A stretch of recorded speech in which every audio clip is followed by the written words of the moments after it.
Hey, everybody. Happy Wine Wednesday. Hey, wait a minute. Why are my guests not here with me? Let me fix that right up. Okay. So, anyways, happy Wine Wednesday. Hopefully this week, hopefully your tanks and seahorses and reefs are doing fantastic. Today is just an open chat, no special guest, but I have my very special, they are special too, guests that come every week. I've got Ray with me, Holly with me, and Cheryl with me. I'm looking a little crazy because I was rushing and running all week, and I apologize that we were running so late. I'm really working on that. They believe me. Before we went live, they were making fun of me and saying I was late to my own birthday and my own wedding and everything else, and it's all true. I'm always late. Sorry. I will not, however, be late for Tank Talk with Tyann next week. If you're not part of the group, I think it's called Holly. Is it called Tank Talk with Tyann, the whole group, or is that just the live? Yeah, Tank Talk with Tyann, I think. Yeah. Okay, well, I don't. I guess my AirPods aren't working, so I'm just going to take them out. Anyways, we'll fix that. So let me know if you guys have any audio problems or if you can hear us. Give me a thumbs up if you can hear everybody in the chat. And so anyways, go if you talk with Tyann group, seek it out, get in that group because I will be going live with them on the 27th. I'll have to let you know the time. She's going to share a post or that around, of course, but it will be, obviously focused on seahorses since I'll be the guest. So would love for everybody to come to that. The only other updates I have are, first of all, I'm working with the feeder that I showed you guys last week. So give me another week to get some details going on it. Number two, I moved my my Robert King chamber. The name switched. Sorry, Robert King chamber to the tank, like Holly has it, so that and the seahorses are liking the bubbles. It hasn't caused any problems, or air. Well, maybe not aeration, but to play with, and I feel like it's hitting the water because the tank I'm talking about is an all-in-one. I had the Robert King chamber in a chamber in the back, but I've already got K1, UV, and skimmer back there. So I was like, well, I don't think it looks stupid. I think it looks like a decoration. It's cleaning the water in a different area of the tank, which has to be good. And love it. Holly proved it to me when she showed hers. So, anyways, and AirPods aren't working, so be quiet. Sorry. But so that update, move the chamber to the front of the tank. I'll post some pictures or maybe show you next week because I don't have them ready. And finally get that video up about the chamber. Robert King, if you want one, if you want to know about it, just search on the Seahorse Whisperer YouTube page and search for Robert King's chamber. You'll find it. Or go to Robert King's Clownfish page. He also has a website. I'll try to put it in the bottom. I put the site to the feeder too. So those are the two projects I'm working on right now. Also, guys, I'm trying to get through it. I'm being quick. Last week, I talked a lot about the fact that I was having trouble in my all-in-one because one of the pumps, first of all, started shocking me. So I had to replace it. And then when I replaced it, all of a sudden, no matter, one side is fine. It's pushing out the water just fine. And then one side, it keeps having bubbles. If you want the details, go back and watch last week's Wine Wednesday. Ray gave me a bunch of ideas. Everybody gave me a bunch of ideas. And interestingly enough, before I could even start trying those ideas, I did a water change and I put more water in. And I think that the ridiculously easy, simple solution to this was that I have to keep the water in the chambers of the pumps higher. Because I thought as long as the pumps are covered, I'm good. And because it's an all-in-one, and I've got so much going on in there, the evaporation is insane. So like I'm adding, hey, Seahorse Corner, I'm adding water daily I'm topping off daily. And so anyways, long story short, I did a water change. I made it to where the back was like almost completely full, and all of a sudden no more bubbles. So it doesn't really help because I don't have an answer for anybody else who's having this problem, because it could still be that I've got the pump, turned up too high, or that there's a nick somewhere that's letting air in. All the things we discussed last week may be possibilities, and I promise this week, test them. I'm going to let the water level go down, and then I'm going to try the things we talked about to see if they resolve it. But in the meantime, if you're having that problem, and again, go back, watch last week if you want details, try filling the back fuller so that it's covering more than just the pump. It's covering like almost to the top. All right. So those were my updates, I think. If I think of anything else, I will jump in. And Cheryl, do you have any updates before I go to Ray and what he was talking about? Just that the char chamber that I put in that was sent, the water is staying crystal clear. Nice. I mean, there is nothing in that tank. I'm really enjoying it and watching the seahorses. Absolutely. Yeah, they seem to be enjoying it too. Well, and it also increases your O2 saturations. Yep. So it does more than just clean the water. Yep. Oh, and I do want to say, I figured out this higher level in the return chambers before I moved to the Robert King chamber. So I told you guys last week that there was a baffle, and the side that the chamber was on the good side, but it wasn't spitting out bubbles. But just to make that clear, I moved it after I figured out the higher level. So that wasn't it. I knew that. But anyways. You may have a loose connection too on one of your returns that's sucking in air. Yep, that's what I think it is. And if you, like I said, it could also be just the fact that at the higher level, the water coming over the top of the divider isn't creating as many bubbles that can then get sucked into the pump. Very true. Very true. And again, if you want to learn the details about the problem and all those suggested solutions, go watch last week. And yeah, the only other thing I can say is hopefully this week I will have a for sure date for you on Ask Seahorse Part 4. And I'll get that up and posted, so watch for that. Okay, so then, but thank you, Cheryl, for updating us. And Ray, first of all, anything new with your guy? No, he's just the same. Just chilling. All right. Well, we got to ask every week. No news is good news, right? The only time he goes to the end where the feeding thing is if I miss the feeding before. Otherwise, he'll just stay right perched on his hitch and wait for the food to come to him. Like a dwarf. Well, I mean, at least he's not, at least he's still kicking. At least he's still doing well. It's interesting, too, because of the pinched stomach. We've talked about that. Go check it out on Other Wine Wednesdays. But very interesting. And then you saw a familiar post that we were talking about before we went live. And I thought we better share it live so you guys could hear about it. And again, this is open chat, guys. So if you have any questions about anything, ask it in the comments and we'll discuss it. That's what we're here for, your questions. But Ray, you saw a post and can you give me the basics of it? Well, it was inquiring if anybody had any information as to why the Seahorse was lying on the bottom at nighttime and in the daytime was swimming around fine. And basically, I started off the very first parts suggesting putting it in the hospital tank and with the proper conditions and so on, because it's not a normal situation. Right. And somebody else posted, get it a pillow. Somebody else posted that they had the same problem with one lying on the bottom at night, swimming around in the daytime. But I asked for more information because there was basically no information given other than the fact that it was lying on its bottom, and she has the water checked every week, and she does a water change every 2 weeks. And so I asked for more information, and I didn't get all the information that I asked for, but I got the information.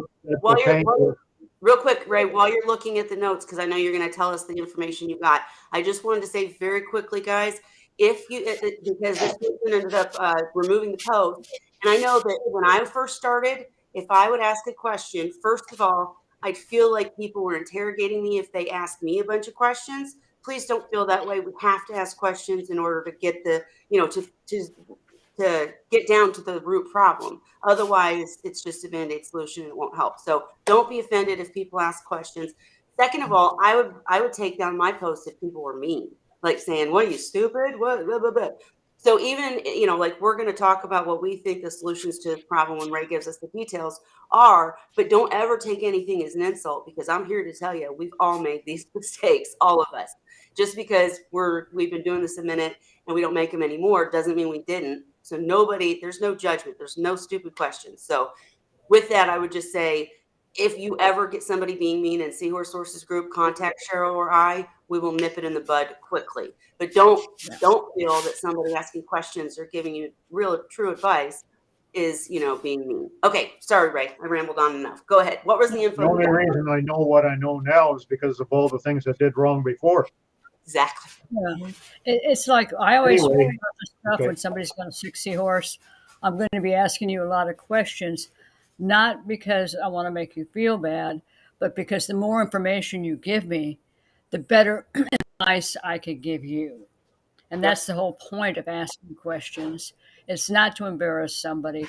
It's not to make them feel bad. It's to give them that we can come up with for them. Yep, and we do And I our think best. that's really. Yeah, sorry. Go ahead. No, I think that's important, particularly for new people to understand. Yeah, and that's why we're at. Sorry, we keep talking over each other. I'm so sorry. But no, I agree with what she said. And, just remember that you can contact the admins, but we do a really, Cheryl especially does, and the other, not so much me, because I'm sucky on social media lately, but they do an excellent job of being out trolls and stuff too. So if somebody's saying something to you, it's probably meant honestly. Now let's all be quiet and let Ray give us what the details that he got. Go ahead. Well, one fact did get posted in the first reply, and that was the tank dimensions. It didn't give me gallonage and gave me the centimeters, length, width, height, and that. So I calculated it out and come out around 50 gallons. So then I asked for some of the things that I'd asked in the first place, like how many seahorses. I'd asked that the first time, but didn't get an answer. Mm-hmm. When the answer came back, 13 seahorses. And the tank was set up for 6 months. Whether the seahorses were actually 6 months old or maybe a little bit younger, I'm just not sure. But then I had to explain that you do have a problem. It's a big problem, because especially when you're only doing a water change every other week. Right. 13 seahorses that by the, even if you got them at the 4-month-old stage, at this point in time, they got to be a hell of a lot more mature and larger, and there's no way that tank can handle that kind of load.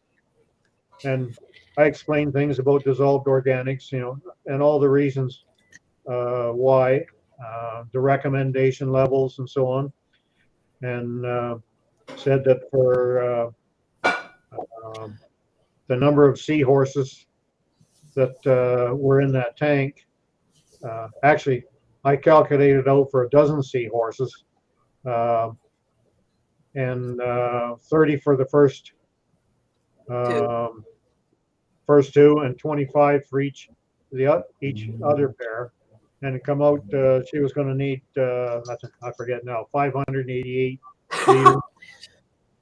And she had about 187 liters, whatever it was. And well, and you did explain to her, because one of the things you mentioned before we went live is that, and I'm going to give everybody a chance to say what they think about the situation. Again, no judgment.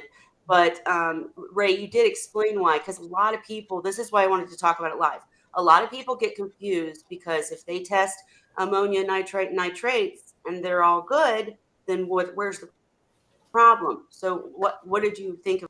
Yeah, well, I explained in my first post that while she was having tests done and everything was great, the fact that the problem that causes seahorses their disease problems is dissolved organics, which leads to, as it gradually builds up, it leads to the expansion of the nasty bacteria, and also pathogen Ciliates and stuff. Well, I didn't say ciliates. I just used the word pathogens because it can be more than just ciliates. Mm-hmm. But so after explaining all that, basically I said, because of that, you have to be proactive rather than reactive. If you wait until something happens, it might be too late. If you're proactive with it, then you have to be excessive to what you think it needs. That's safer than not actually doing enough. But then I said that for me, as soon as I see something that is not right in the tank, I assume that whatever protocols I'm using at that time, water changes and feeding protocols, all the things that are involved, something isn't right there. So I need to make some adjustments to get it squared around. Absolutely. Anyway, I was waiting for. Go ahead. I was waiting for a reply to my last post, and all of a sudden, the post wasn't there anymore. So Right. it's pretty hard to help someone when they get fed up with me and remove the post. I know a lot of people get fed up with me answering, figuring I'm a know-it-all, but all I can do is talk about my experiences, and I'm only going to say the things, in an attempt to help people. And the way I maintain my water quality is different from what most people do. Mm-hmm. The fact is, it doesn't matter how you go about it. Right. It's just the fact that you do have to have that extreme water quality, keeping in mind that you can't test for dissolved organics. Absolutely. And that's a couple things I want to say, and then I'm going to ask Holly something. But first of all, I would say the first time Ray ever responded to a post before I actually met him, I was like, what a because number he doesn't come across, you don't come across as a know-it-all. It's just direct, serious, true answers, even when somebody might not really want the truth. Like, I want 3 seahorses, and you go a very good explanation of why, but I want 3 species of seahorses, and so I'm going to think you're a jerk and just move on and do it anyways, right? That's not a good way to be, guys. And thank God I did get to know Ray. And so if he ever comes across abrupt, the other part is when Ray and Cheryl and Dan sometimes even answer a question, it'll be like, well, the dissolved organics can lead to pathogenic issues, and therefore the bacterial, all that stuff is really true. But if you're brand new, you're like, what? So please don't ever be afraid to say, what do you mean by pathogenic? What do you mean by bacterial load? What are dissolved organics? Those are not stupid questions, because, and that's Wednesday, and these guys get to, Dan and Cheryl get all the scientific shit. Wait a minute, hold up. Now, and I ask the silly question, not silly, but the hobbyist level questions, because I know everybody out there wants to know what the heck they're talking about. So just don't ever be afraid to ask, is what I'm trying to say. And the third thing, the third thing is, I'd be very curious where she got the seahorses. And I know we can't ask her because the post is gone, but maybe she'll see this or something. But the bottom, I just can't imagine any reputable breeder selling someone 1350-gallon tank. I just can't imagine that. Oh, the third. She didn't say where. She just said that they're all. I forget what word she used, but it basically implied captive bred.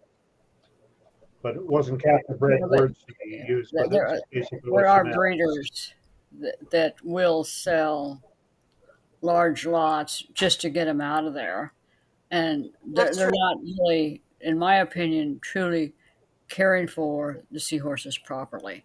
Yeah, I can put 30 plus juveniles in a 58-gallon tank with a 29-gallon sump, but I've been doing this for years. And my skimmer's rated for 180 gallons. I've got a 29-gallon sump, so my actual total water volume is pushing close to 100 gallons on one system. And it's one of those things, too, where I check them daily. I do water changes daily. No food is allowed to sit in the tank. There's a lot of other things that I do to make sure that they stay clean and in good Sure. condition. And I also look to, once they get to the 4-inch range, they need a new home. Yeah, it's one of the troubles I had in raising seahorses. I could get them to that.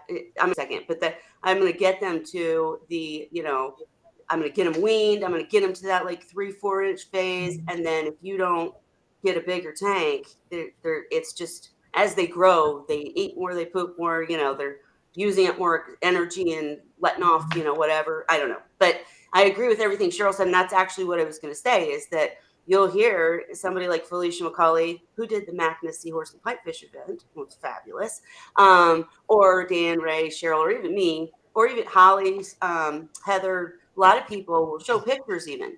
And was it Vincent? Who was the gentleman that came on that I was so in love with his raised seahorses? I think it was Vincent, wasn't it? Vincent. Okay, even Vincent will post amazing pictures, and there's all these seahorses in one tank. But again, ask the question, what are you doing for maintenance? How are you able to keep them in a tank when the recommendation is 2 per tank or, 2 per 30 gallons, excuse me. And there's always reasons. Like I could, as Cheryl said, if it's fry or if they're, juveniles, that's a little bit different than full grown or even, 5-inch seahorses. And when we do have that many seahorses in the tank, we're usually doing a lot more than definitely over than a water change every 2 weeks. But Holly, to answer some of the things you heard in the conversation. So, what did you catch, and what would you say if someone asked you? Well, to me, that's just way too many seahorses for that size of tank. I totally agree with Ray.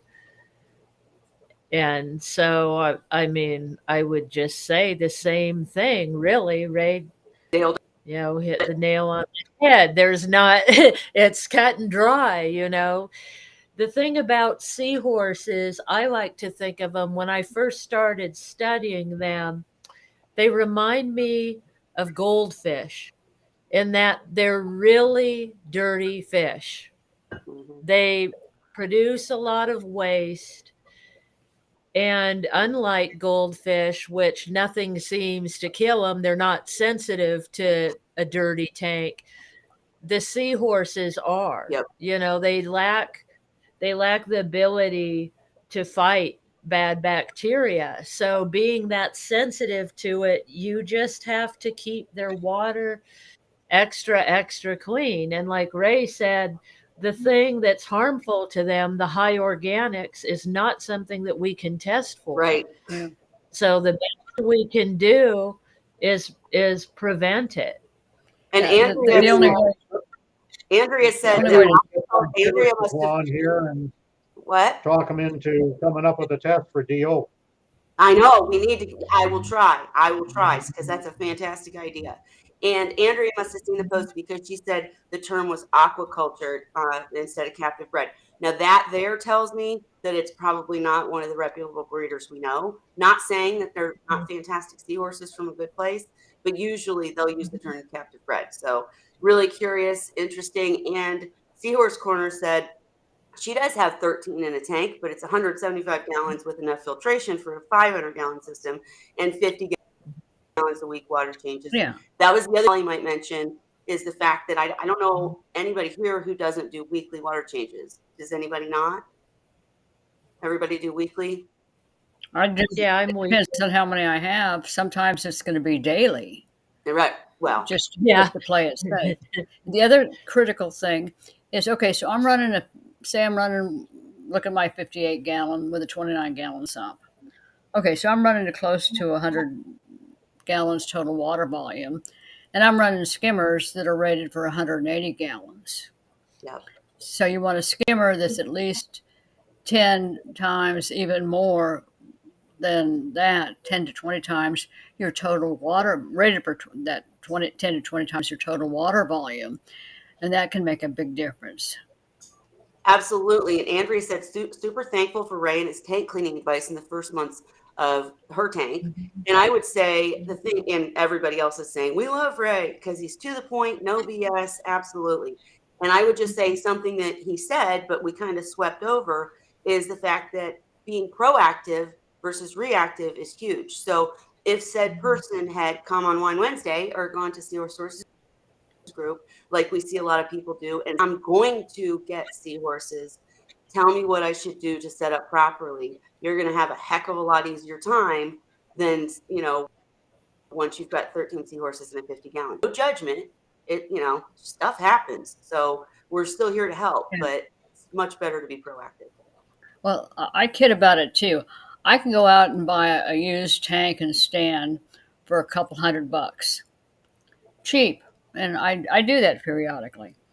However, that system is going to have over $500 worth of equipment in the sump. That's where the real expense is. And that's something I don't think a lot of people really think about when they're first getting into seahorses, is maintaining pristine, stable water parameters. Guys, the reason that I keep going black for a moment is because I'm trying to keep this quiet and not let you see when people walk through the room. Significant others working third shift. He's leaving shortly. So that'll stop in a minute.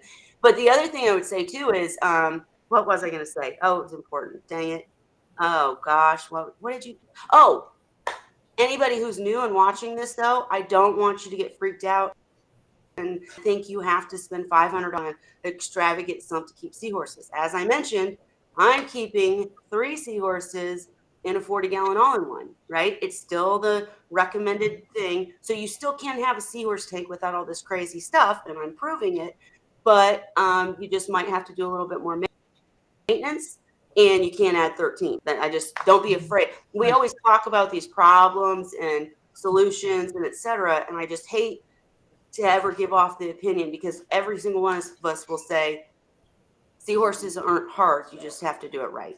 No, it's a matter of having the right equipment, the right size tank, and above all else, not overstocking. That I think is where a lot of people get into trouble when they first start with seahorses, is they tend to overstock for what they have in terms of a tank. Sure, exactly. My 3 they're great. They're fine. And Salty Reef said, I wonder, and so glad to see you, Salty. Wonder if there's a way to hook up a TDO meter from an RODI unit up to a tank somehow. That's interesting. That's meter.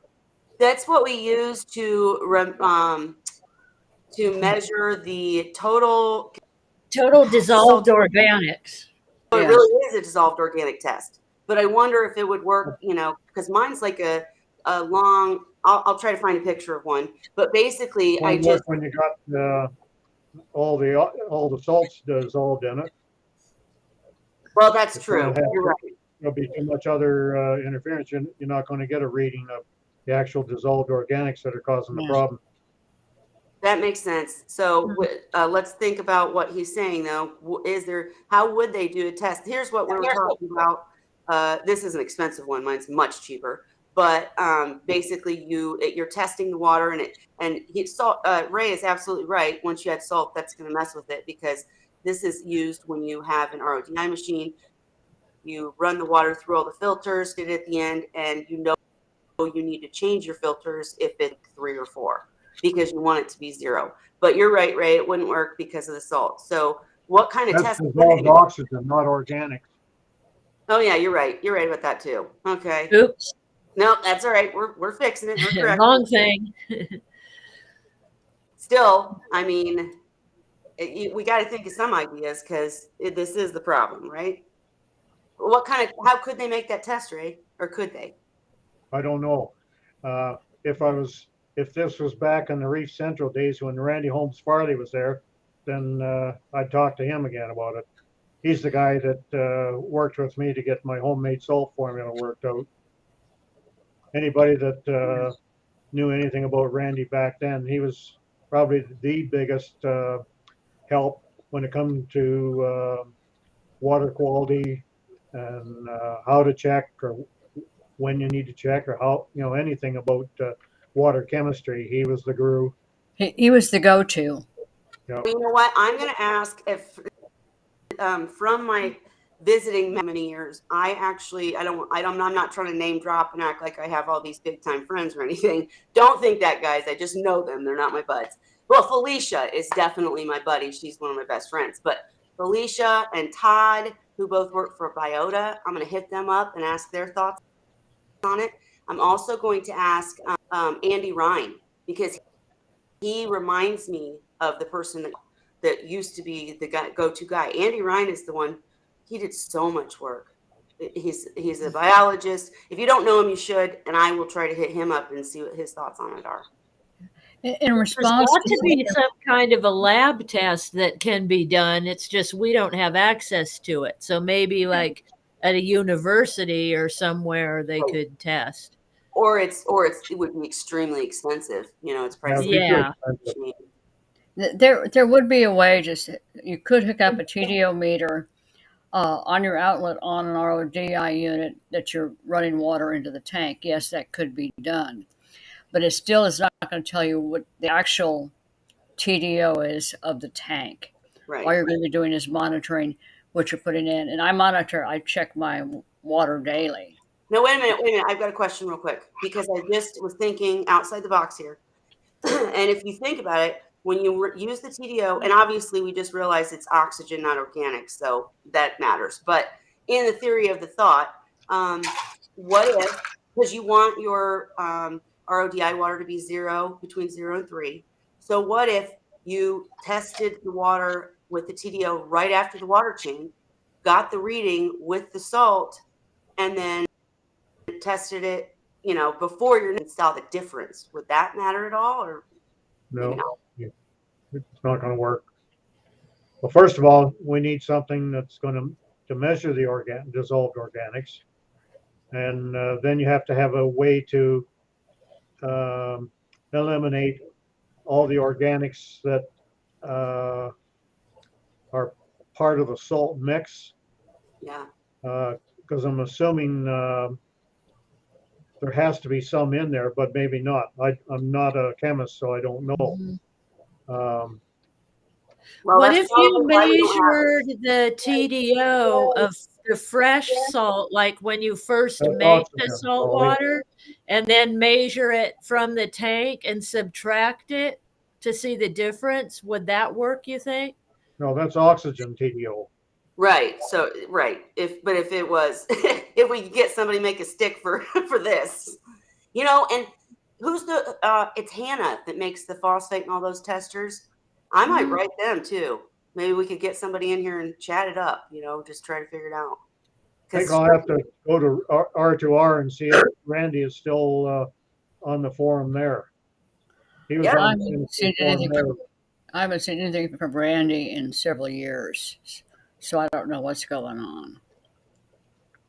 It's a shame when the good ones get busy and or disappear and or we lose them. That's even the worst. But he's the one that I read everything that he ever wrote when I was first getting into Seahorses years ago, and I hung everything on anything he said, literally.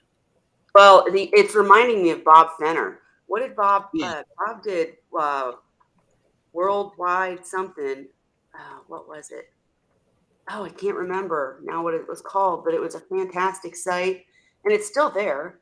When I figure it out, I'm gonna put the link in the description, because it's just not coming to my brain right now. But we lost Bob Fenner, I believe, last year, and it was also. Well, I think both of those people were on R2R when probably. And Tyann, hello. I made an announcement at the very beginning that everybody needs to go to Tank Talk with Tyann, and we'll be talking Seahorses on the 27th. I'm so excited, but good to see you here, and can't wait to see you next week. Tyann, if you know yet, put the time and date and all that stuff in the comments, just so, because I couldn't remember the time. That's what I'm trying to say.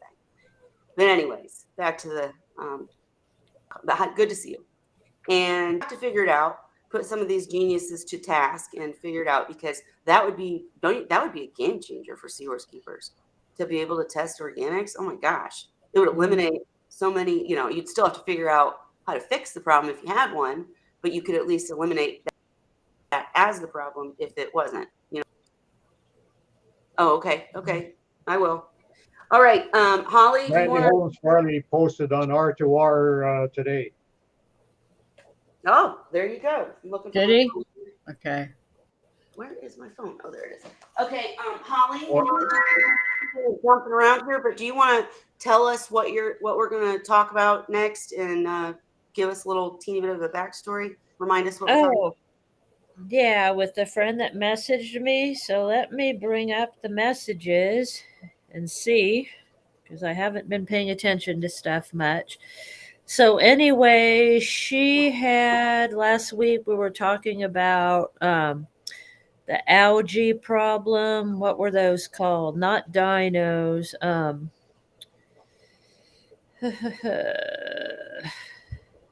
Let's go back and see what she says. She's got dinosaurs in her tank. Yeah, not dinosaurs. Yeah, we needed more information. So, okay, Congratulations. we were on her sand bed. Okay, well, wait, while you're looking at Diatoms. Here we go. Okay, so she's got diatoms. Holly, hang on one second. And I sent you some pictures. Hang on, Holly, 1 second, okay? Because I wanted to really quick before we get into the details. Diane, I just checked my messages, and apparently go to Tank Talk with Diane on the 27th because she's going to have Dr. Tim. And Dr. Tim is another guy that I've met at MACNA, and all of his products are fabulous. So so apparently he's going to be the 27th, and I'll be the guest. We'll post the time and date when we figure out the exact reschedule date. But I totally understand you can't, if Dr. Tim has to reschedule. So 27th will be Dr. Tim, not me, but it's coming for sure. And I will let you know the time and date. Now, Holly, I'll shut up and you can go ahead. And let me see if I Okay. All right. So she's got diatoms, and I sent you the pictures. Okay. And so she says when she cleans up, they go away. A couple hours later, they come right back. And so her details on her tank is the tank has been up for 3 years. Oh, wrong way. There's 37 gallons in the display area, 5 gallons in the sump. I have 2 erectus, 1 gorgonian, 2 toadstool leather corals, and a group of zoas. She also has Nassarius snails, nerites, and trochus. And her temperature 73.5, salinity 1.021, pH is 8.5, DKH is 9, 0 ammonia, 6.4 on nitrates, phosphate 0.04 parts per million. And she also gave calcium and magnesium since she keeps corals. It's at 349 parts per million for calcium and 1,125 parts per million for the magnesium.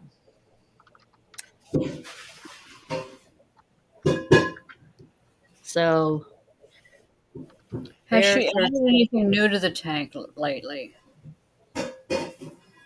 I couldn't tell you. That's all she's told me. Because that's my first thought is with a long established tank and not a lot of debris in there. It's obviously been well maintained. I'm thinking she may have introduced something, added something new that set this off. Well, and to me, does the 5 gallons seem small for a sump? I mean, I'm used to having pretty big sumps, so I go with Did she big say, sumps.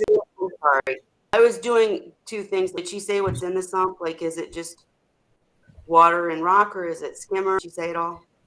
No. Let me see on one of her back posts if she says anything. Okay, and my first thing is, 6 months old? No, 3 years. Oh, 3 years. Okay, then yeah, no, it's not. Oh, she said she has a UV sterilizer. How old is the bulb?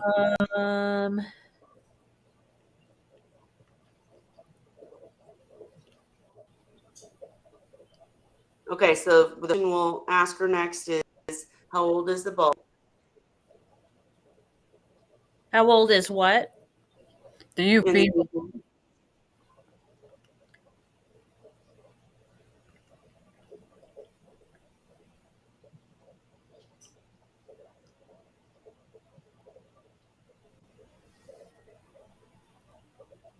And Tank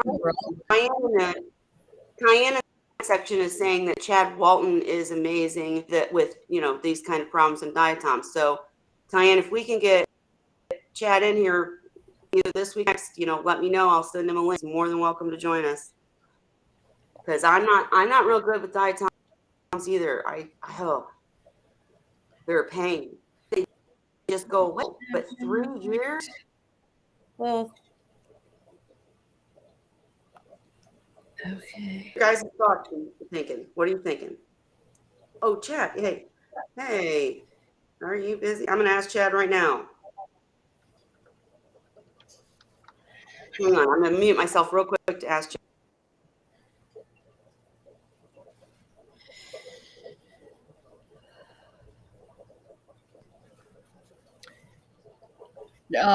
Another question too is, has she done anything with the lighting that has changed?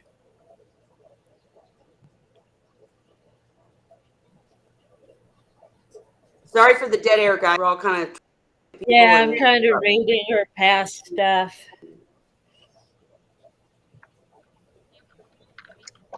Because, yeah, honestly, I haven't been looking at this stuff a lot lately. I've been busy, so. Okay, Chad has having dinner, but. Okay, so yeah, she was the one that had the Seahorse a while back that had the infection. That was back in August, July.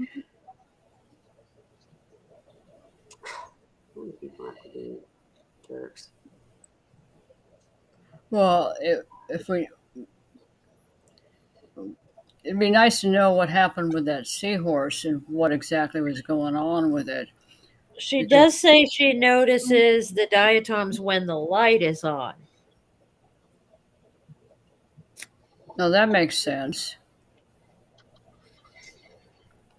And she vacuums them up and they come right back. And I mean, I've never dealt with that, so I don't really know much about it other than I think when my tank was brand new, I went through different algae stages before I put animals in the tank, really.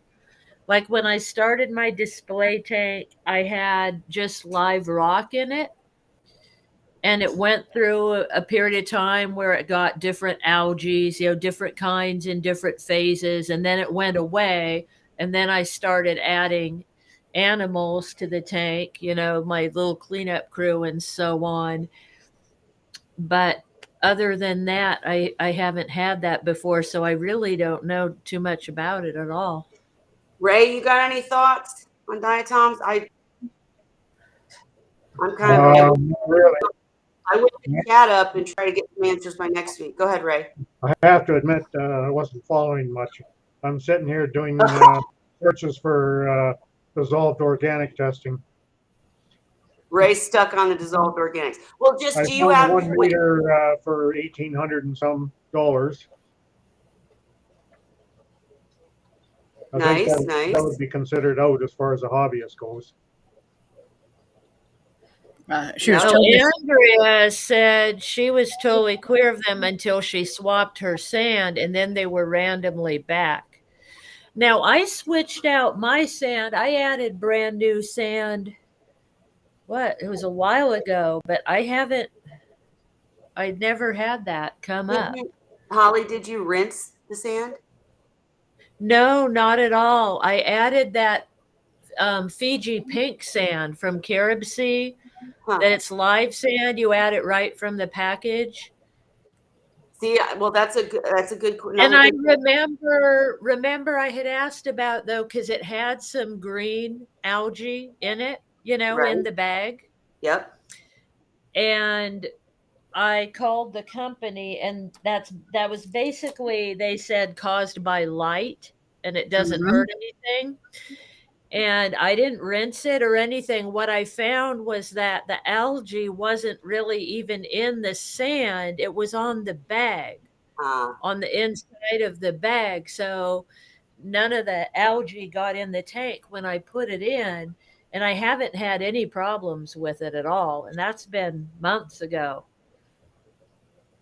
well, Tyann said that Jason that's expert, and then Chad is also pretty bomb about this. So I'll ask those two if maybe they can jump in next week, because it's too short a notice to ask them to come right. I'm sorry to. What's the name of the person, Holly, that's asking these questions?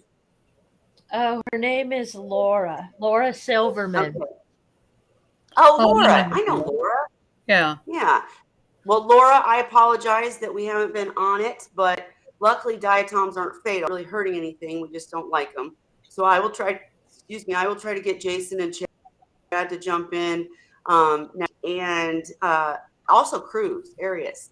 He's excellent. He's the one that helped me fix my reef. Oh my gosh, I had everything you could imagine. I had dinoflagellates and worse. So this is something that I can't. I know I've fixed diatoms before, but I can't remember how. And I would like to know the lighting that she's using. Did she tell us that yet, Holly? No, and she's not available on Wednesdays, so I have no way to ask her right now, you know. Right. But I was just thinking of something too, because I've noticed lighting can play a big difference, because over my grow out tank, I just have a regular shop light, like your household fluorescent lighting. Yeah. And over my display tank, I have a fancy LED, like marine tank lighting. And in that tank, I get film algae like crazy, and I get none at all in the grow out tank. And they have pretty the same sump setup and everything, so it's got to be the lighting as far as my tank Yeah. situation. The thing is, too, you've got to think in terms of what wavelengths are different algae looking for to proliferate. It's like I have some reef breeder photons, but I pretty much keep them. I keep them on the lowest level. Typically, run whites and a little bit of blue. Hmm. Tend to stay away from the reds, and I don't have a problem. But I can guarantee you, based on past experience, if I ramp those things up, I'm going to have a major algal bloom. Hmm. Sure. So yes, and I understand, Holly, that Laura can't come on Wednesday. I know that's always an issue for some people, but you can ask her the questions this week, and then we can have Yeah. the people in next week, whoever I can get, to kind of talk about diatoms, because it's a good topic. It's one that everybody faces, whether it's seahorse tanks or other. And I just I can't stand sand. I've always in my sanded tanks. Just every time there's something. I had a reed. I'm going to stop sharing her picture now, but I'll keep them. I had in my reed eye tank. I did sanded because I wanted it to look natural. And I had to find a picture. It's been years though, but I got this black, hairy stuff out of the sand. I mean, I still don't know what it was. I know it was algae of some sort, but Cheryl, have you seen that before? I've No? never seen that. Anything? What was it you had? It was black. It looked like hair, thick hair growing out of the sand. It would just, I would, Oh, jeez. it was just on the top layer down in the sand. It was just on the top layer, but I'll find a picture for next week. But I would try to just scoop the top layer off. It'd be back the next week. It was such a pain. Sounds like the swamp monster. Yeah. Right? The thing is, really, Well, and I wonder my biggest. too, Cheryl, does peroxide work diatoms? Well, what? Peroxide. It should. Okay. Yeah. I'm going to get some people in here next week and have answers, because caught me off guard with this one, even though I knew it was coming. It's been a bad week. Yeah. I didn't have No, time that's to. okay. I've been busy too. Is I typically run whites and blues on my tanks. All my tanks are bare bottom. And early on, when I normally first start cycling a tank, I'll get some green hair algae. And I let the stuff go crazy if I don't need the tank. If I do, I'll clean it up. And then once it's really getting nasty, I take a couple rocks out every other day, scrub them off, and pull out everything I can. And usually within a week or two, algae's gone.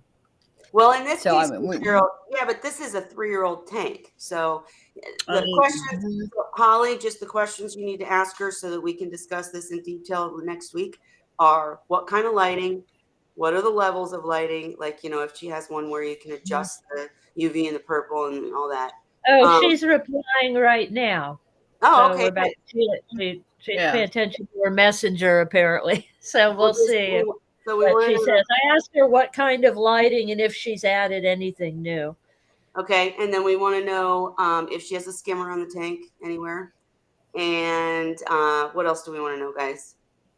How often maybe she does water changes? I think Chris she said- does once a week. Well, how I much? think What's the maybe. level? Like, is it 25%? That kind of thing. Chris said, sounds like black beard algae. It's a freshwater one. Well, this obviously was seahorses, but yeah, I'm going to go look at algae now because that sounds like it. I'll find the picture because I took a bunch to figure out how to kill it. I think removing the sand, to be honest, because it was just awful. When you see algae too, it's usually a thing. In fact, as I've said before, my 65-gallon got covered in all sorts when I wasn't taking care of it. My mom passing, and the seahorses were in heaven. They're used to that. You know what I mean? You have to keep up the water changes, but when you have algae, it's actually soaking up the nutrients, right? So then when you go and remove the algae, you're removing the nutrients. Same thing, it's the same theory as having an algae scrubber, or refugium. So it's not going to kill anything, I don't think, but we'll get some people in here to in the bud next week. My other question that I ask when people have allergy problems, is there a window that allows sunlight onto the tank during the day? Because that can really cause some really good algal blooms. Yep, and Tyann said ask her the temperature because this is Well, what we have that. we're saying. We have that. I already Oh. gave you that. 75. I had all the parameters. So it was 73.5. Yep, I remember now. But yeah, so I guess at this, just ask her those questions. Get people in here next week to discuss it. We'll have a Diatom Wine Wednesday.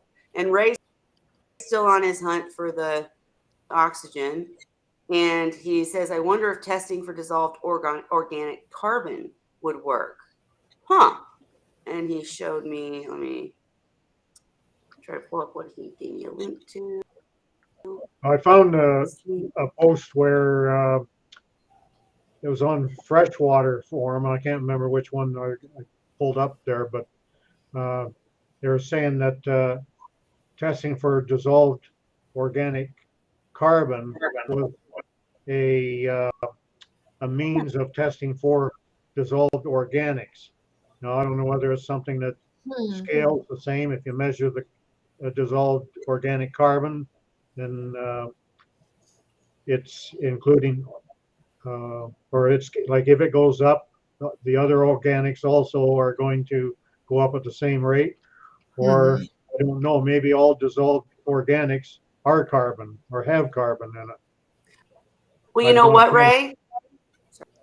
But Sorry, if I didn't mean to interrupt. If that's the case, then something like this is available. But well, I was going to there's probably say, a few other things. I actually Is it suitable for salt water? It is saltwater. I've heard of this before. Okay, and I was going to say I have a couple buddies at Triton too. So let me reach out, see if I can get them to either come on or at least tell me what's up. because that's, oh gosh, sorry about the background. It sure would be nice if we had a way to find out how our tanks actually are. What You know, if To something test like for this would work, organic.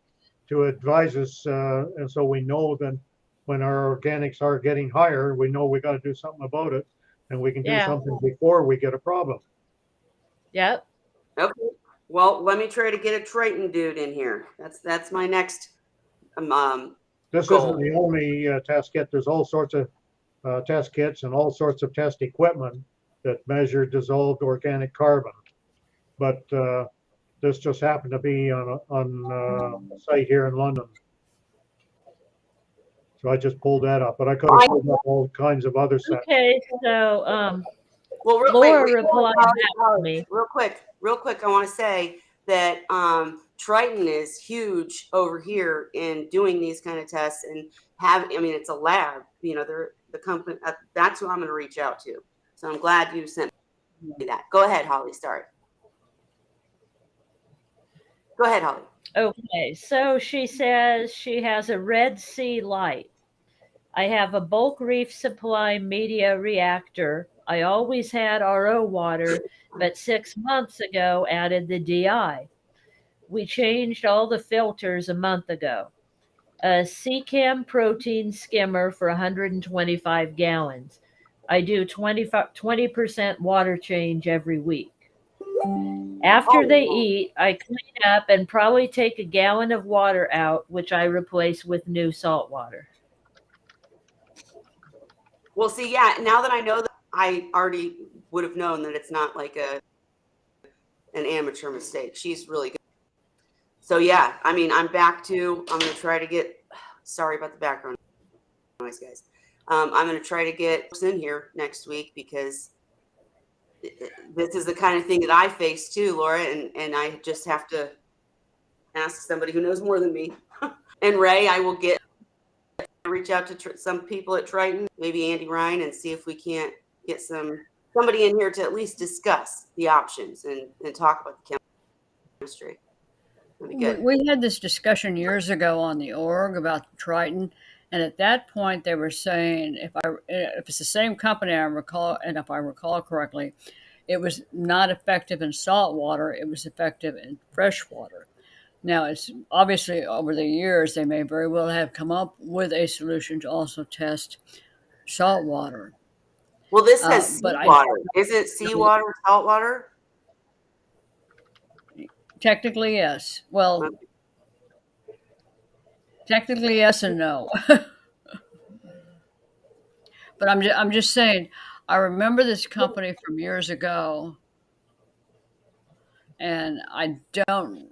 At that point in time, it was not.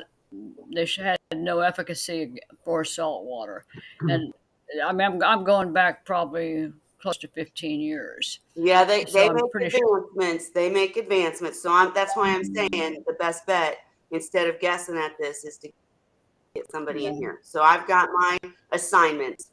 Get people about diatoms. Get about a dissolved organic test. I got it. I got you. We'll get them in here probably in the next 2 weeks. And Salty said, are the diatoms only on the sand? And in the picture we shared, I'm pretty sure that was the. Yeah. She does. She says, I do have a flapper valve to connect hoses that I noticed was dirty, and so I soaked it in a 10% bleach solution. And the thing is, the color is really good, and it's only on the substrate, which tells me wait, it's on the little seahorse. Look at the seahorse. It's got yellow on it, or brownish. It's on the ornament. A little bit. It's not growing on the coral. Yeah. What were you going to go ahead? I was going to say, it looks like it's pretty much limited to the sand bed, which makes me question what is going on with the sand that she put in there. If this is a new problem, which it is. And I'll be honest with you, one of the reasons I quit using sand in my tanks is I'd get a bag of sand, I'd put it in, everything would be great, and I'd be happy. Next time I get a bag of the same manufacturer, the next thing I know, I have algae everywhere. And I treat all my tanks the same way. How can I have such a divergent problem with nuisance algae when I'm using the same water, I'm doing the same water changes, everything, unless there was something else in that sand? Well, but I would say too that makes sense to me because especially if you're using sand that Holly did, where they claim to have 5 things in it, they're scooping it and they're not adding life; they're scooping it from the ocean. So you're going to get different sand each time, depending from where they collect it, etc. And one of the things that none of you guys have mentioned is that every single time I use sand, I rinse it. Like most Oh, I do reefers will too. say, always rinse Yeah, your sand. but But Holly one, didn't, and she had problems. No, I've never rinsed that kind of sand. If I get regular sand, I rinse it, but that type of sand, I don't. I did suggest she join Tyann's group too, I and agree. see I their agree with what nose. Diane just said. Because one of the things I've seen happen is depending. I always rinse the sand before I put it in, but just depending on how long it's been sitting there and where it came from, same brand, everything done the same, and one tank gets a massive algal bloom and another tank doesn't. And that's why I'm bare bottom on everything anymore. Well, yeah, but Tyann also, she said a bacterial bloom. That could be it, but I think that Laura probably would have told us that, but I don't know. And Salty said the sand could be leaching something. But Holly, I wasn't paying absolute attention when you're going over the comments, but this isn't new, or did she switch it out? No, I don't think she did. I think it's Not ready yet. I'm just trying to tell you something. So I'm going to pull it out of the oven here in a minute, and then I'm going to go to the gas station. Hang on, I'm going to mute Cheryl real quick. Once I take it out. Okay. And what I was going to say too, for Laura is, how does she clean the sand?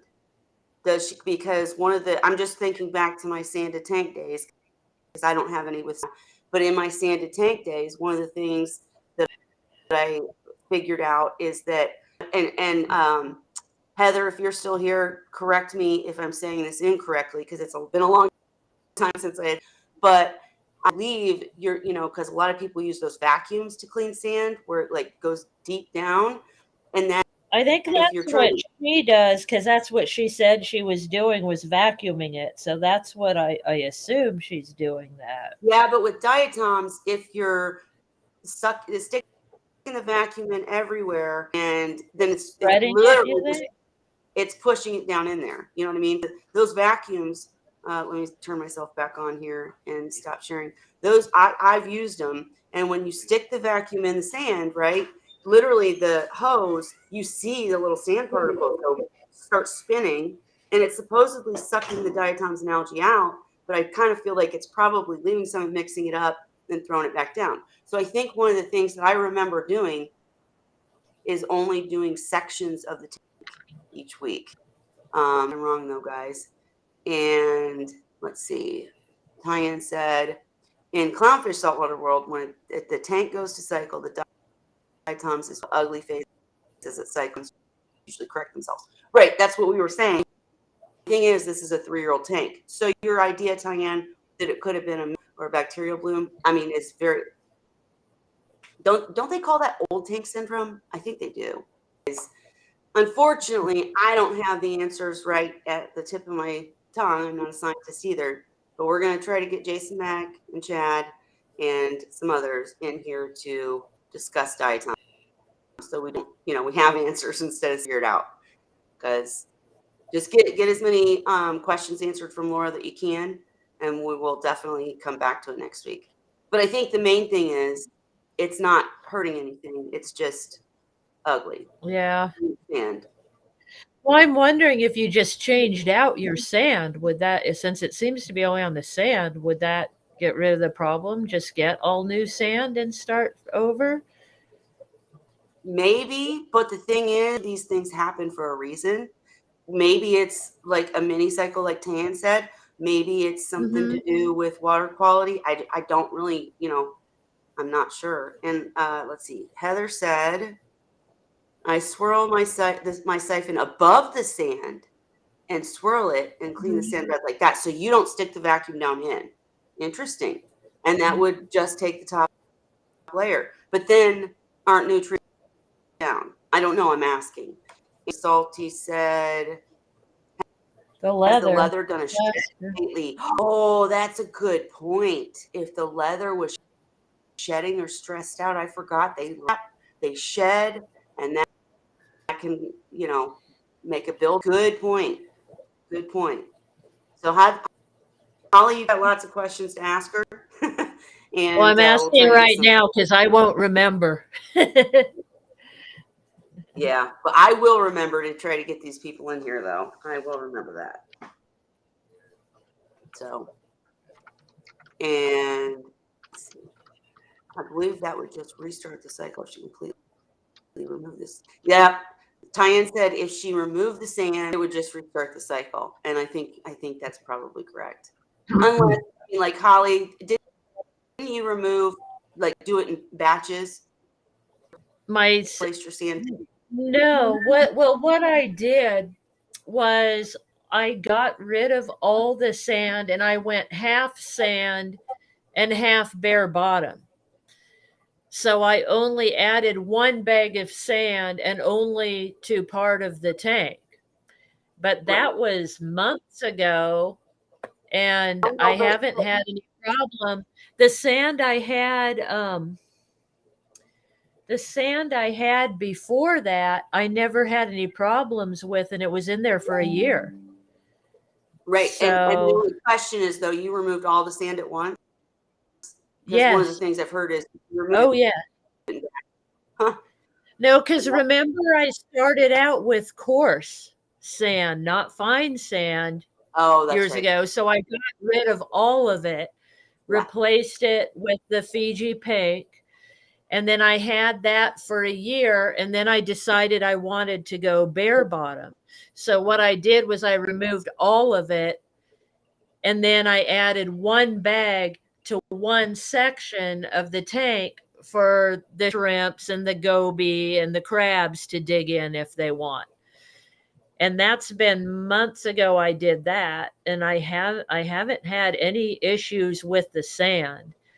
Well, but you also have a huge amount of other biological sources. I have a lot of filtration. I do have a lot of filtration on that tank, but I still get what I do get in that tank, like I said, is I get that dark film algae on the sides of the tank that I have to, every week I have to get the sponge and wipe it off. And I'm pretty sure it's from the lighting because my other tank doesn't get that at all. And the only real difference between the two is that lighting, which I'm getting ready to replace. Because I have a feeling that light's going out. So it might have, like, it's LED, it's old, and it might have some stronger wavelengths of things that encourage the algae to grow. I don't know, but it is bad in that tank. Absolutely. And I'm going to look up the red sea light. I don't own one, but I'll do some research on that this week too. But what Tyann's saying.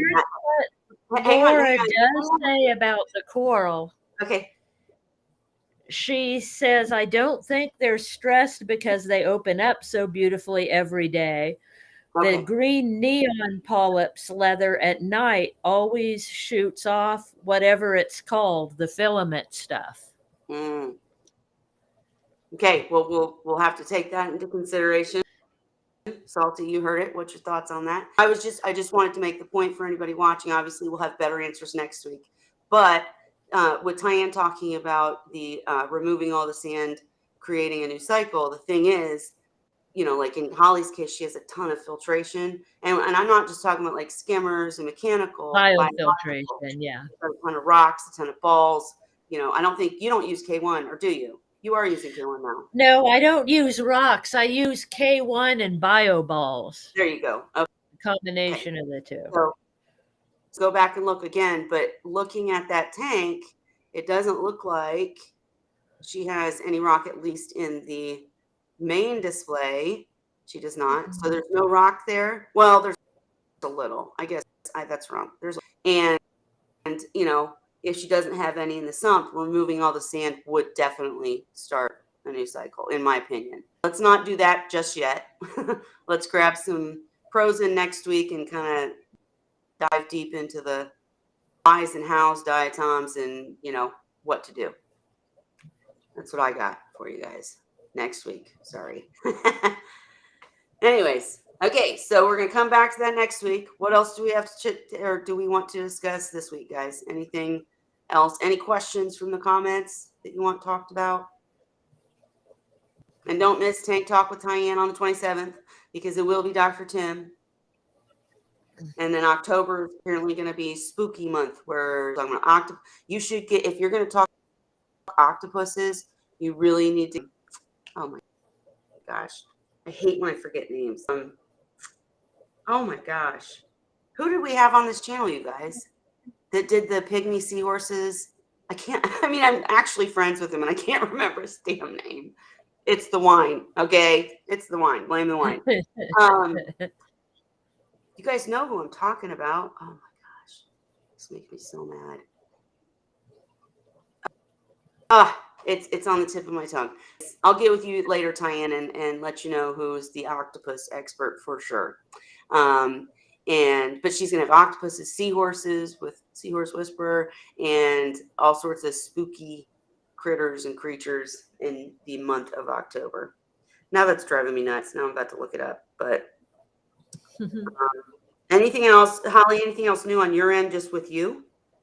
Nothing new really. Oh, I got my overflow box cleared. Remember I was talking to you and Cheryl about it? Well, today when I did my tank cleaning, I went ahead and I replaced the siphon tube, which is just air line, and it has a valve, to shut it down after you start the siphon. So I replaced that, but I still couldn't get it going. So I had cleaned. The boxes are very hard to clean because they're narrower than your fingers, and they're full of algae and stuff, and I can't get it out. I stuffed a sponge in there, and I was poking it around with the end of a toothbrush and kind of cleaned it a little bit, but not a whole lot. And I asked my husband to start the siphon for me because I couldn't get it going. So he came in and sucked on it really hard, and a bunch of algae came flying out of the box part, and it started flowing really good.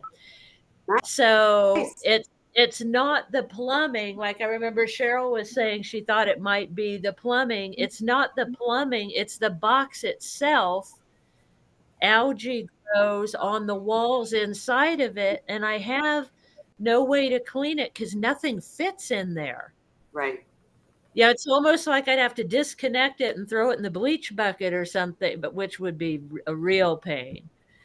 But I wish they'd make something, because I have the little brushes, for cleaning tubes and things. I have toothbrushes, I have sponges, and nothing fits in there well enough to really clean it. Sure. And it's not a tube like you talked about, the tube kind. It's a solid box.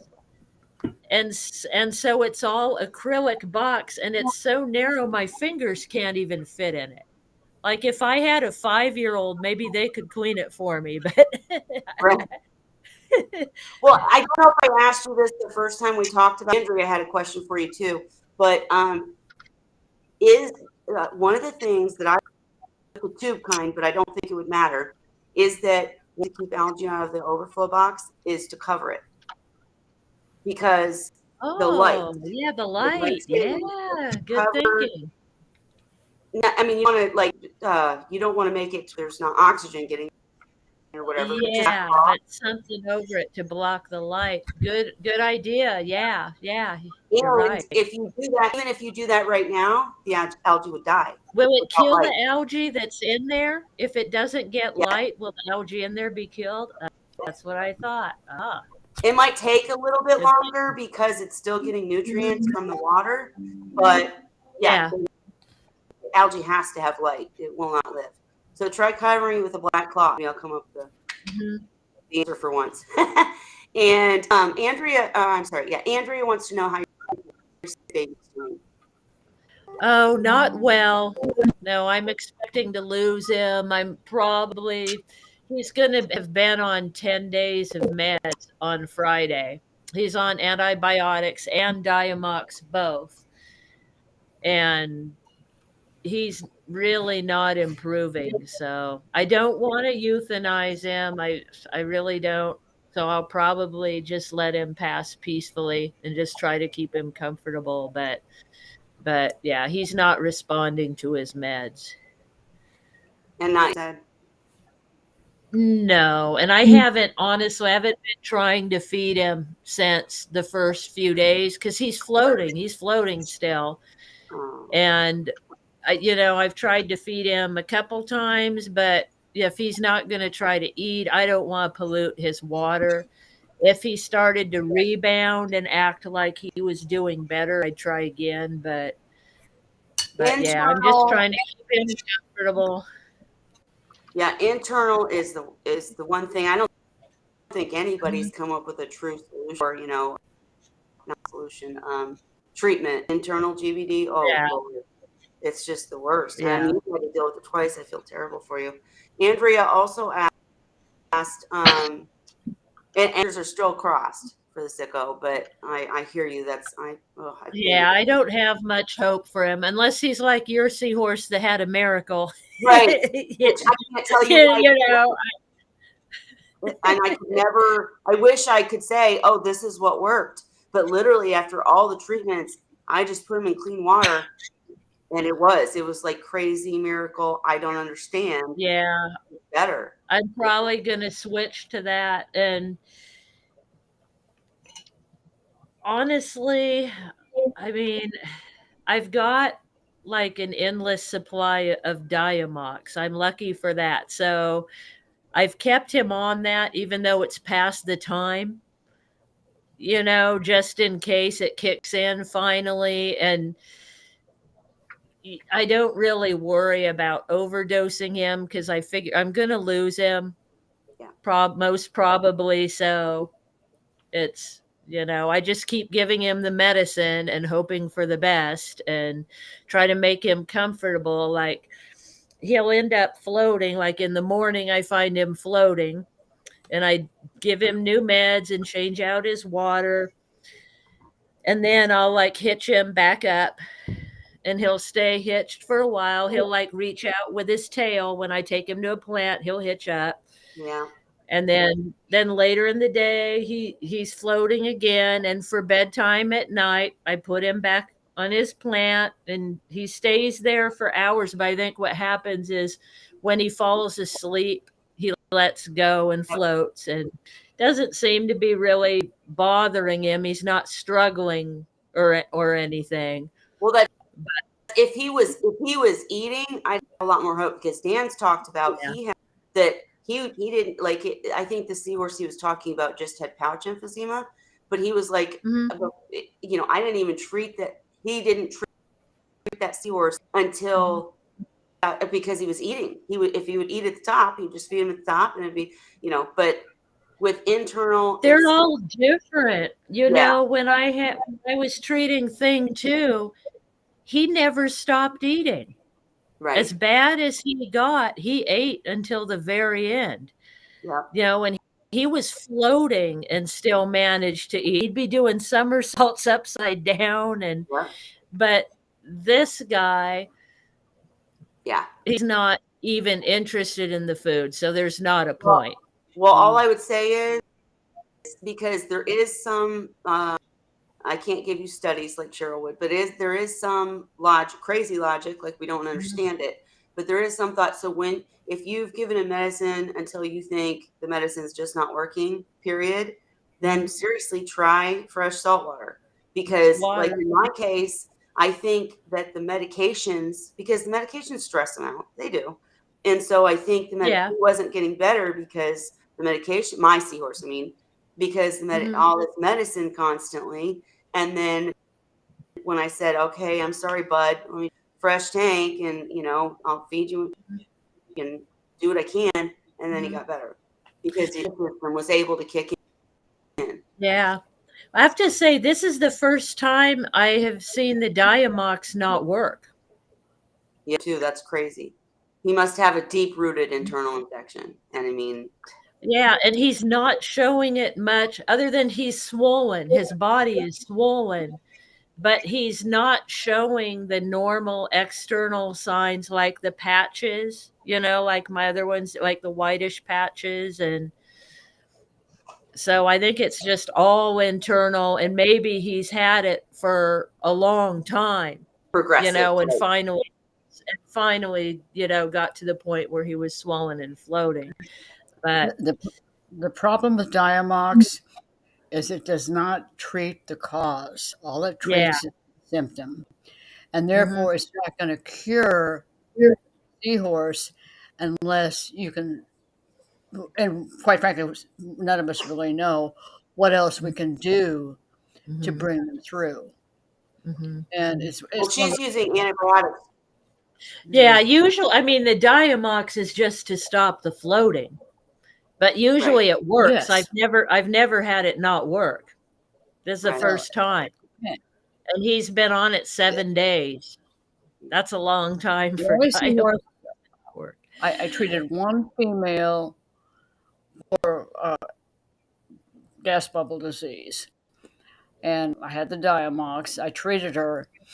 And danged if she didn't turn around and was fine. And she was floated up at the top and hanging out on the top of the tank. And this is very, very early on. And that's the only Seahorse I've ever seen that had internal gas bubble disease. And she ended up actually doing quite well. But that was sheer luck on my part, quite frankly. Well, and I wonder too, because I've had pouch emphysema. I've had Seahorses that got the bubbles on the tail. I've never with internal GBD either. So I wonder, it kind of makes me wonder if it's something genetic, like nothing you did, but it was just passed down on a certain strain. But just, depending on what genes they got or whatever, chromosomes, whatever. I just wonder. Well, remember, I lost his dad to that. Right. That's what I'm saying. But I want to say, was he ever floating? I don't know, but while you're thinking, Ray, I know you're on a mission to find other information, but have you or seen internal gas bubble disease treated well, successfully? I haven't had success at it.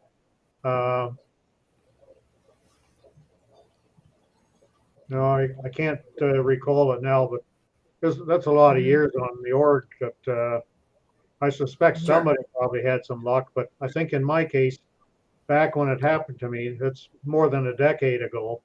And I didn't know enough to look for things or to start treating the way I do now. Sure. So, well, I would say too, Holly, you probably shouldn't have mentioned limited supply of Diamox because now I know where to go. Well, not for everyone. Guys, but no. The flip side on Diamox, the flip side on Diamox, I received a male combs from someone else, actually a pair. And next thing I know is the male keeps having recurring PE, pouch emphysema.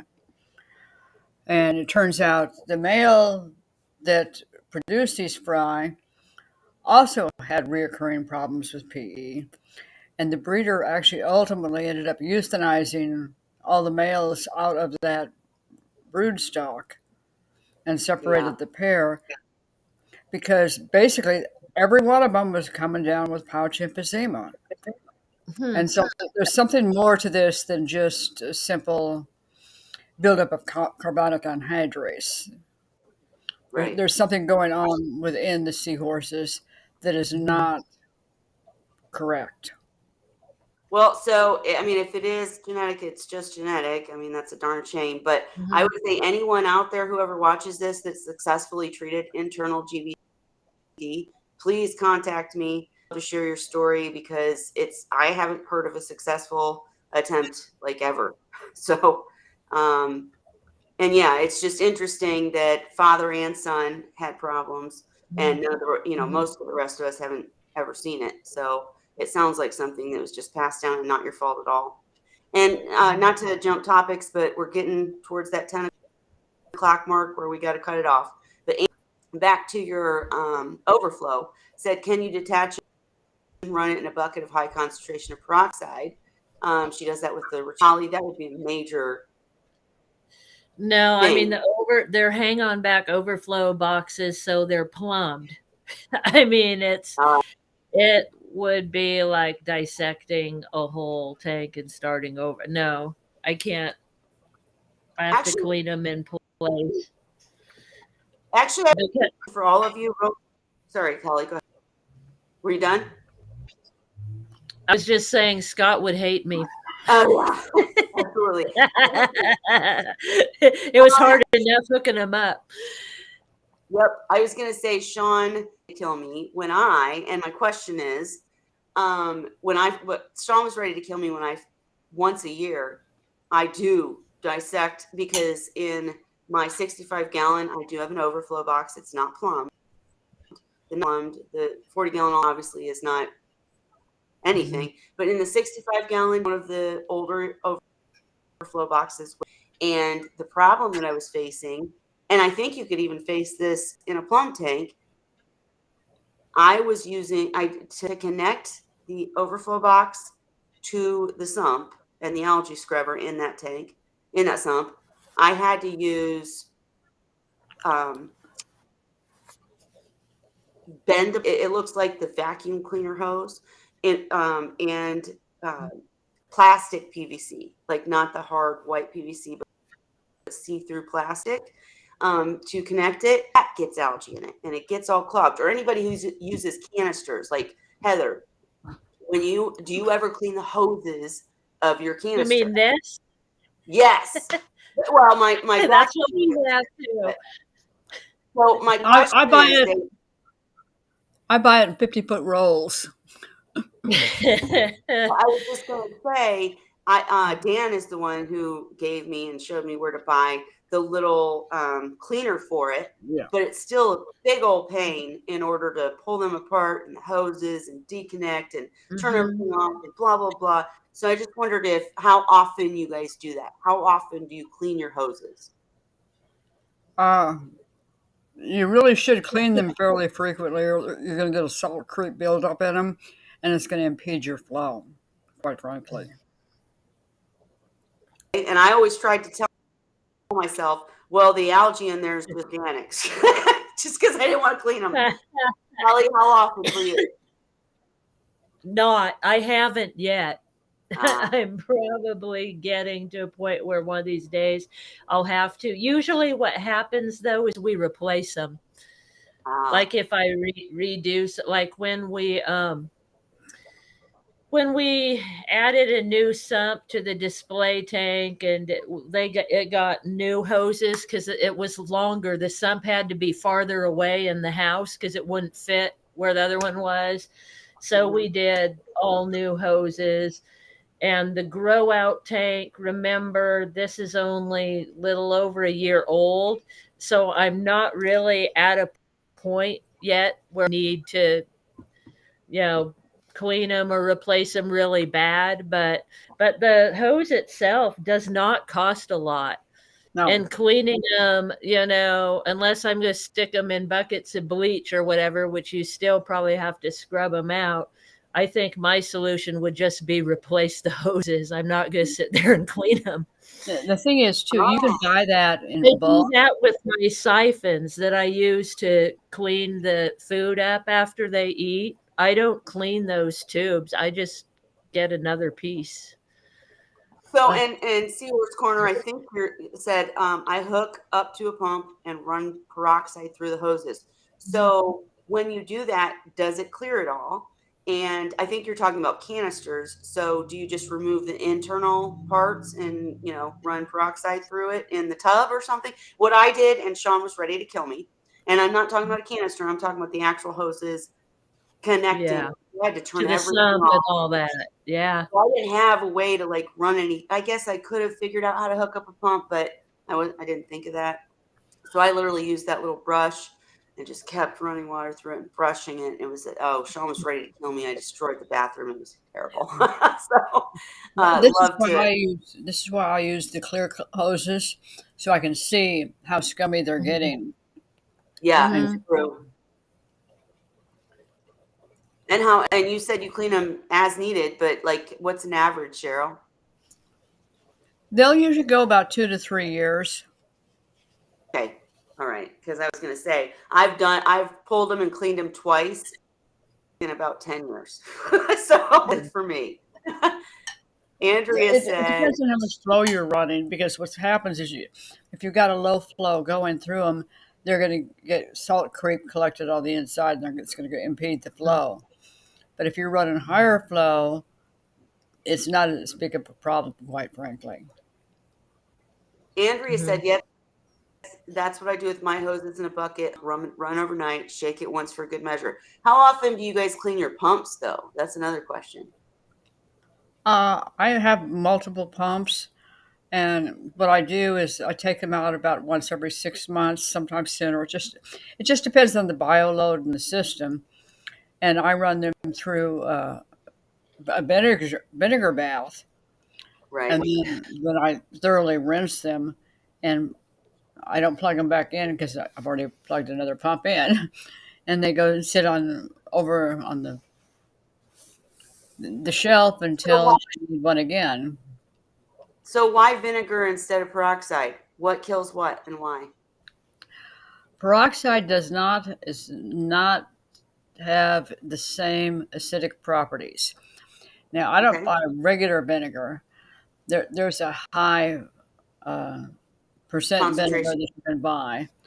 And the difference in the way that everything looks when you're done, and it takes a lot less time, unless you do what I do and you have bubbles going everywhere in your sink. It works.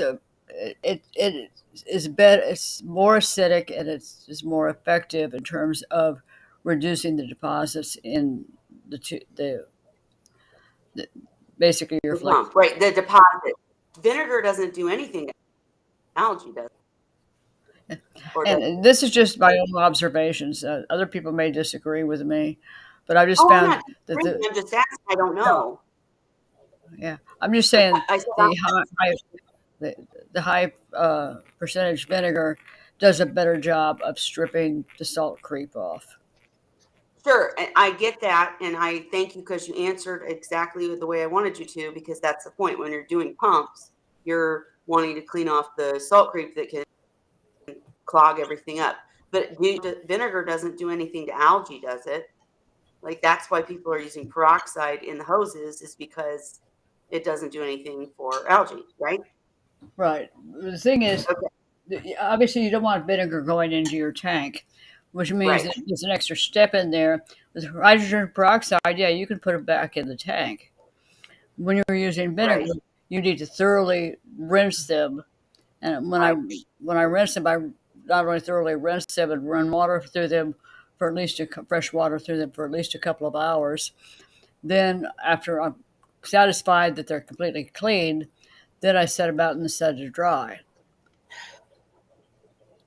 Gotcha. And everybody else is telling me the correct way instead of using my bathtub, because that doesn't work. Sean was like, I only rinse for a short time.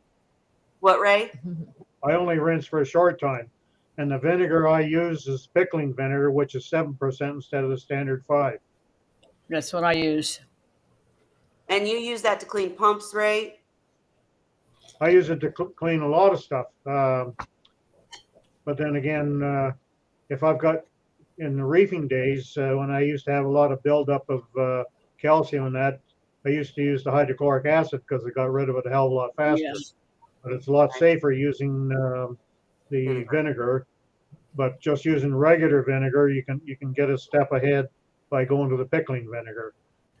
I know enough about chemistry. When I'm using hydrochloric acid, I'm wearing some heavy duty gloves. Trust me, it can really burn the you know what out of you. Sure. And let's as Heather says, you can use it for tubing and all sorts of stuff. Flex tubing, rigid tubing, all of it. Now, mind you, sometimes you have to give an assist with a brush. I used to get brushes from a music store used for cleaning in musical instruments. So you get brushes, all kinds of different diameters with different lengths of metal line to push them in, get them into the depths that you need. And it worked fine for in my reef tanks for tubing and stuff like that. Well, what I got, and it's not exactly the right one because Dan sent me my first one, but just to show you guys, this is, does it, wait, I guess I think I did the wrong page. Hang on. But these little things actually work really well because this is like hard coil. This one's bigger, much bigger than the one I have, but yeah, brush you could pull it for you. Tubes. Yeah. Anyways, good talk. Good talk. Vinegar for pumps, apparently. Peroxide for. Oh, Dan. Dan, are you jumping in? I was getting ready to end the stream. Dan is here. Holy moly. Dan? I just use phosphoric acid to bind up rust. See you. Can we hear you? You might be able to hear me. Can you hear me? We can hear you. Yep. What you Who's doing? that? Okay. I'm out. So you're not.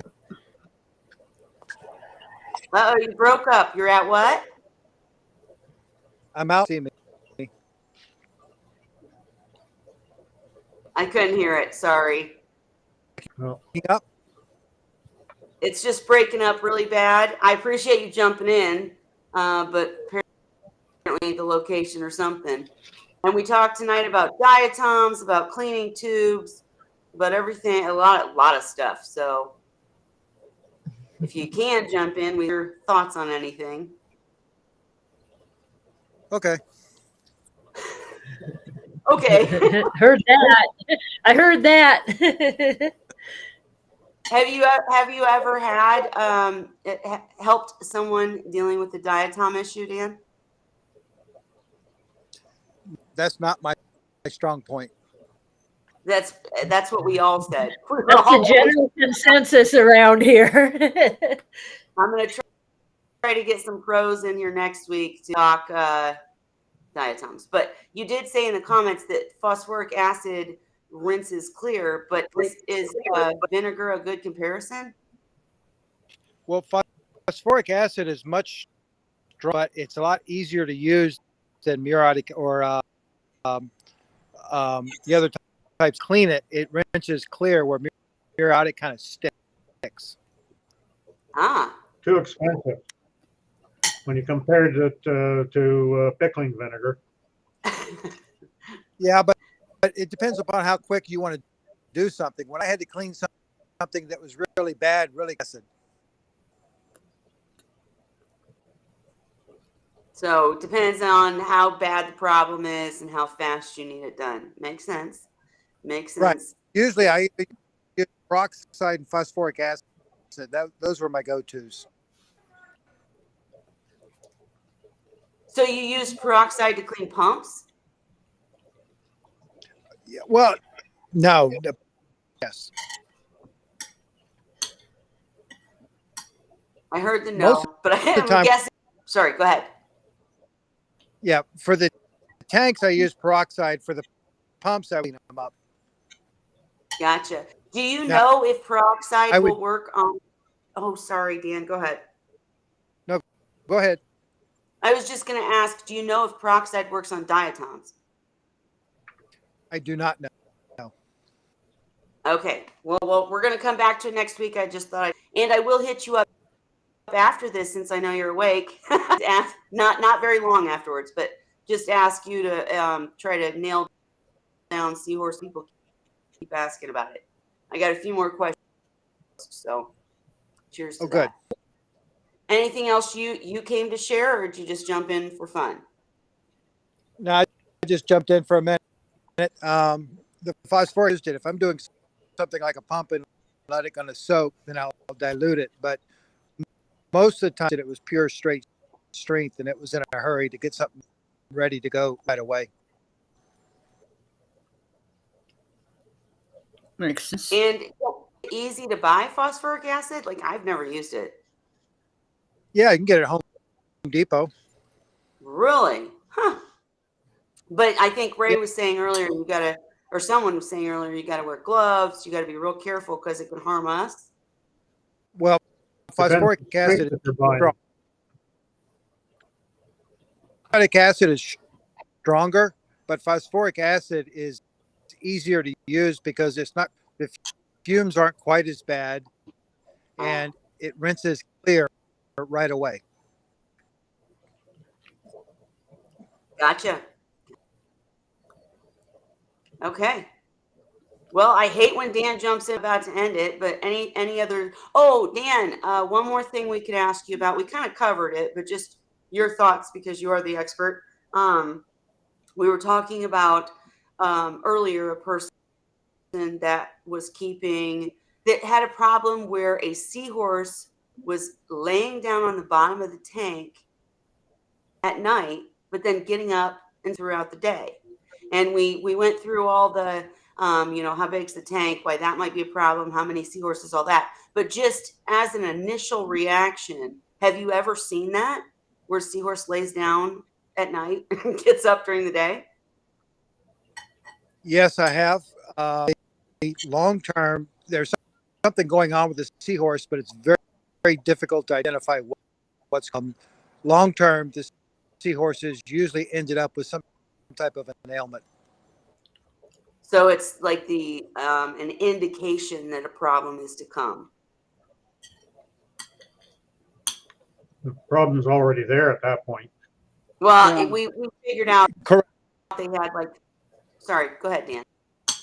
No, I agree with Ray. There is a problem already there. Identify it. So the best thing you can do is try to beef up the immune system as much as you can. Treating it is going to do any good because we don't know what the cause is.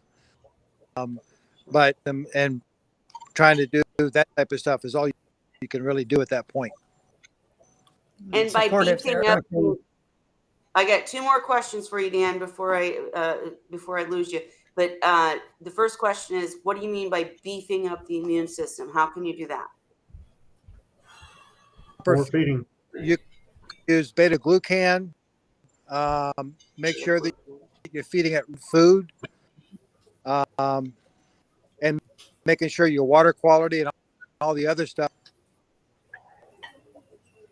Sure. And wasn't B12? What was B12 used for? I remember that being a serious thing. I can't remember what it was used for though. Is it to boost the immune system, or was that to get it to eat? I can't remember. We used it primarily to get them to eat. It can give them. I don't think it's going to be applicable in this particular instance. I would be more inclined to go towards beta glucan and everything as pristine and clean as possible, and give it really good food. Gotcha. So make sure the food's good, and that's a key, anyways, to keeping seahorses. Don't buy, crappy frozen foods. It's not going to work out. If it's brown, don't buy it. If you see bubbles, don't buy it. Last question for you, Dan. When Holly was talking earlier, her buddy, her seahorse that has internal GBD is not doing well. And I just wondered, have you ever seen anyone treat internal GBD successfully? And what did they do if you did? Generally, the outcome is pretty poor because Right. the problem what the cause is, whether it's air bladder, whether it's actually gas bubble issue internally, truly don't understand internal gas bubble disease that well, and Right. things, and unfortunately, we don't have to properly treat that. Right. And Cheryl and Holly both talked about, we were talking about possibly internal GBD because, like, I've seen the bubbles on the tails.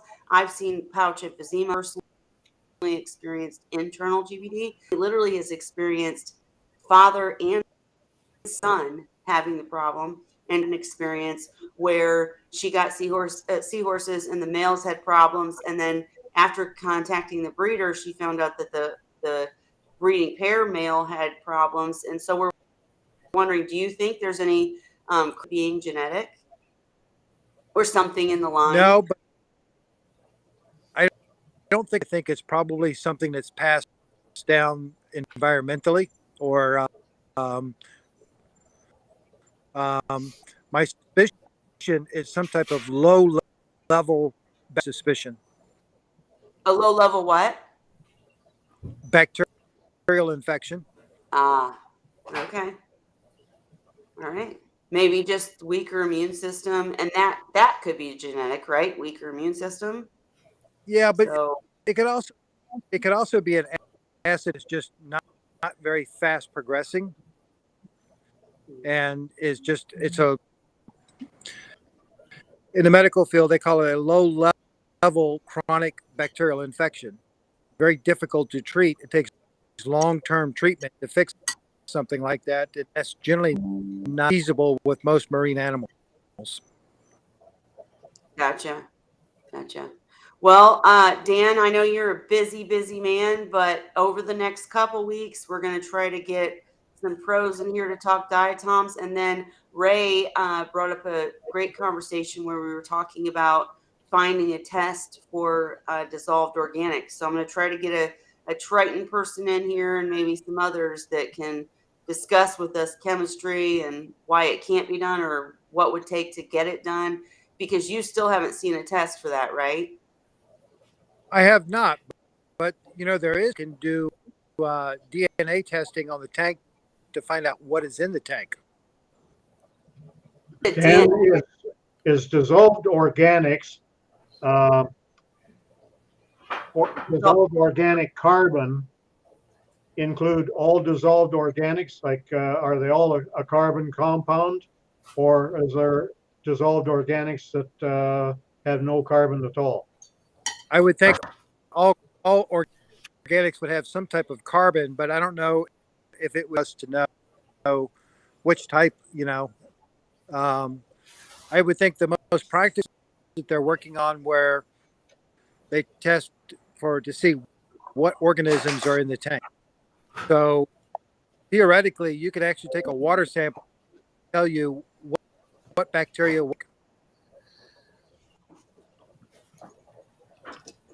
Oh, we lost you. Theoretically, there's a test out there that can tell you how many microorganisms are in the tank, but it hasn't become mainstream. Triton has one, but you have to do the test and you have to send it to Triton. Right. And right. Triton's been around a long time, but my understanding, or at least from going back years ago, is they were strictly working fresh water. Well, and Dan, I shared the screen. This one that Ray sent says professional seawater analysis. Would that, that's salt water, right? On the phone, so I can't see it. It's too tiny. Oh, darn it. Okay. All right. Well, Yeah. is seawater Reef Supply also? This does now say seawater, so they have apparently brought up something that is suitable for saltwater based on their advertising. Because they used to be strictly fresh water. Well, anyways, we'll try to get some guys in here to explain why it's not done yet and what it would take. But yeah. Anyways, There, okay, guys, go ahead. there's people out there working on it. All right. Well, Dan, I'm going to get with you on the side. We'll try to, if any of them are willing, get them to either come on in or at least share some information so we can answer some questions here. We need to treat him with hydrogen peroxide so the company he's working for will let him go and recuperate on Wine Wednesday. There you go. That's funny. But okay, guys, it is, and we've gone 2 hours. I always say it's going to be 1, and it's always more than 2. Anything else any of the people here want to discuss or want to share? We're good? Okay. Well, then I am going to get on my mission to get somebody from Triton and some others to discuss dissolved organics and get Dan to tie down a date for Seahorse Source Part 4 and try to get Jason, Mac, and Chad here for Diatoms. So I will post to let you guys what date will be what, but stay tuned and come back for sure. We appreciate everything. Just fill the tank with fresh water if it's got diatoms. That's easy. Oh, Cheryl, don't be saying that stuff. But thank you, everybody who comes. Don't forget to subscribe and like if you have enjoyed. And I will post about the future events. And don't forget Tank Talk with Tyann. Next week will be Dr. Kim's, and I will be, I think, October 11th. So definitely go join that group too. Thank you, Dan, for joining us. Thank you, Cheryl, Ray, and Holly for always joining me. And everybody have a happy Wine Wednesday. Let's do a cheers.